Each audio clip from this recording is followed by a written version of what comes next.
حرمت علیکم امہاتکم، تم پر حرام کر دی گئی تمہاری مائیں۔ نسب کی وجہ سے 7 عورتیں حرام ہیں، وہ یہ ہیں۔ نمبر 1 ماں، اسی طرح وہ عورت جس کی طرف باپ یا ماں کے ذریعے سے نسب بنتا ہو، یعنی دادیاں و نانیاں، خواہ قریب کی ہوں یا دور کی، سب مائیں ہیں اور اپنی والدہ کے حکم میں داخل ہیں۔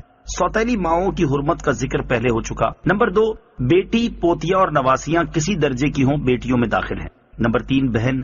نمبر 4 پھوپھی۔ نمبر 5 خالہ۔ نمبر 6 بھتیجی۔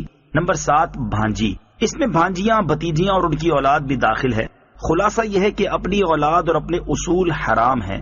اس کی تصریح خود اسی آیت میں آگے آ رہی ہے۔ وَأُمَّهَاتُكُمُ اللَّاتِي أَرْضَعْنَكُمْ، تمہاری وہ مائیں جنہوں نے تمہیں دودھ پلایا۔ رضائی رشتے، رضائی ماؤں اور رضائی بہن بھائیوں سے بھی نکاح حرام ہے، بلکہ رضائی بھتیجے، بھانجے، خالہ، ماموں وغیرہ سب سے نکاح حرام ہے۔ حدیث مبارک میں فرمایا گیا کہ جو رشتہ نسب سے حرام ہوتا ہے وہ رضاعت سے بھی حرام ہوتا ہے۔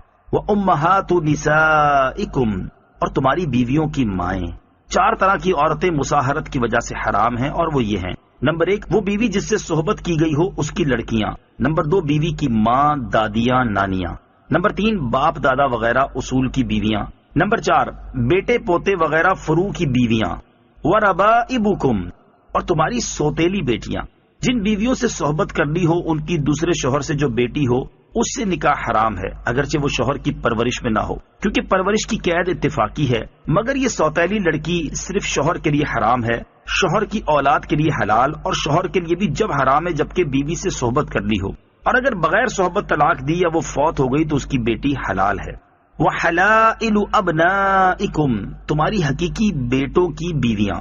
اس سے معلوم ہوا کہ منہ بولے بیٹوں کی عورتوں کے ساتھ نکاح جائز ہے، اور رضائی بیٹے کی بیوی بھی حرام ہے، کیونکہ وہ نسبی بیٹے کے حکم میں ہے، اور پوتے پڑ پوتے بھی بیٹوں میں داخل ہیں۔ وَأَن تَجْمَعُوا بَيْنَ الْأُخْتَيْنِ، اور 2 بہنوں کو اکٹھا کرنا، یعنی ایک بہن نکاح میں موجود ہے اور دوسری سے نکاح کر لینا، یہ حرام ہے۔